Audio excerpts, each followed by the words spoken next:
Good evening and welcome to Tucker Carlson Tonight. So if you look at the numbers, and on this show we do our best to do that, the most terrifying period of this epidemic appears to be coming to an end, if not already over. The virus, of course, will still infect and sicken and kill many more Americans. Nobody should minimize that. But the time for panic, and there was one, is now over. Our greatest fear going into this was that our entire healthcare system might collapse under the strain of new cases. That was a real fear, and it was justified. That's why we locked the country down. But that collapse never came, and we are grateful for that. The famous curve they told you about has been flattened. In the meantime, though, an awful lot of people have been flattened themselves, badly hurt by our government's response. Children are going uneducated. Tens of millions of people have lost their livelihoods. The whole economy is in tatters. Just today, oil futures traded at negative $40. In other words, things are so screwed up that producers couldn't give it away. Keep in mind, we're not talking about overpriced handbags in some boutique. This is petroleum, which we need to keep civilization going. That's a measurement of where we are. Our economy has shrunk to that point, a point we never imagined would be possible. And that's not a small thing. It's a disaster for all of us. So given all of this, it's not surprising, and it's not unreasonable, that some people would like to loosen the lockdowns. We've flattened the curve. Let's figure out how to resume our lives. That does not sound crazy because it's not crazy, unless you're the people in charge or their bodyguards in the media, in which case opinions like that are a dangerous threat to your power and must be stamped out immediately. Until recently, for example, some citizens have been using social media, Facebook, to organize demonstrations against the severe lockdowns they're currently living under.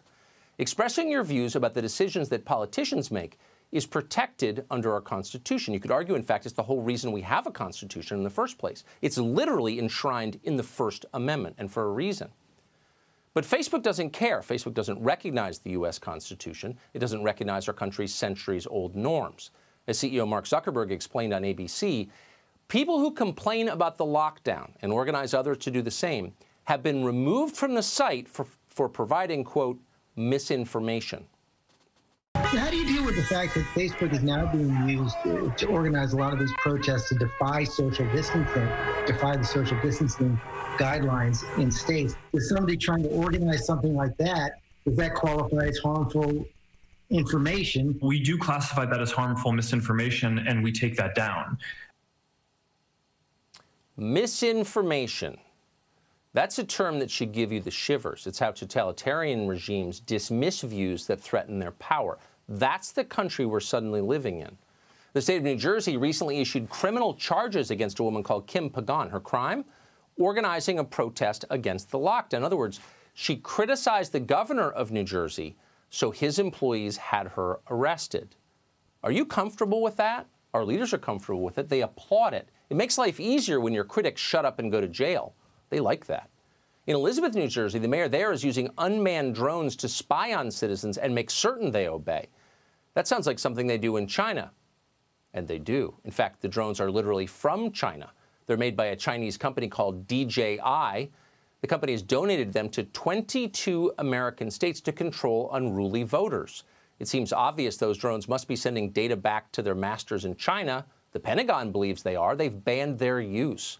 But the mayor of Elizabeth doesn't care. The drones are helping him consolidate his power. He's for them.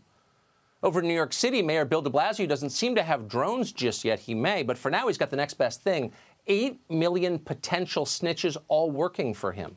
De Blasio has ordered his citizens to spy on their neighbors and report their neighbors if they behave in unapproved ways. Needless to say, it should make you very nervous when politicians leverage your fear to make themselves more powerful. It ought to terrify you when they start arresting people for the crime of disagreeing with them. Our media exist to push back against these kinds of dangerous excesses. That's why we have the First Amendment. Are we watching a flu d'etat? The press ought to be asking that question. They should get to the bottom of it, but they're not. Instead, they're cheering on the repression. Watch MSNBC explain how anyone who disagrees with the politicians they like is, needless to say, a racist.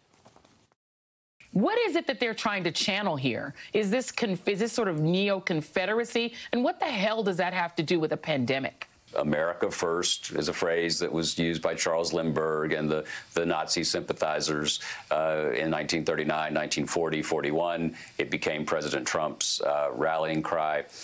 you have that on the right. When I look at these protests, what I see are a bunch of white people essentially saying, oh, it's affecting those people, so why do I have to change my life for them?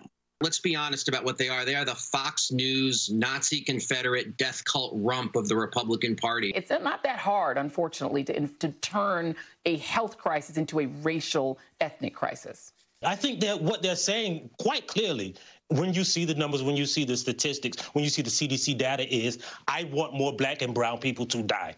Right? That can't. If you want the government to open up, then you want more black and brown people to die.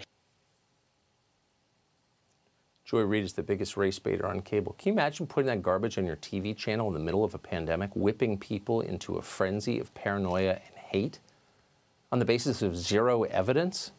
So irresponsible, it's hard to believe it's happening. But here's the bigger theme, and you may be sensing it. Certain people would like to use this moment to elevate themselves and crush you. On The View today, host Joy Behar complained that not enough rights have been abolished during this pandemic. Exercising the right to bear arms, she said, should be treated going forward as a felony. Why are you bringing guns to a rally? You want to call yourself protesters, leave your guns home. Those are terrorists who bring guns to things, to rallies. I don't trust that at all. And don't listen to these people. These people should stay off television until they can get some critical distance and some wisdom. Something awful, you're watching it here, and threatening has been unleashed inside many of the people who lead this country. This isn't the media making excuses for fascist behavior. This is the media demanding more fascism now, immediately. The sad thing is what they could be doing. We have protests against lockdowns across this country. You may like them, you may not. But what does that tell you? Why are they happening? Did Rush Limbaugh do all that? No, he didn't. Here's the truth. If Americans had confidence that the government's response to this virus was wise and thoughtful and thoroughly rooted in science, they probably wouldn't be protesting against those decisions in the numbers they are. But they don't believe that, and they don't believe it for good reason. When the state of Michigan bans joint replacements but encourages abortions and lotto ticket sales, you know more than science is going on here. No epidemiologist recommended that. There's something else. But you wouldn't guess that from watching most shows on television.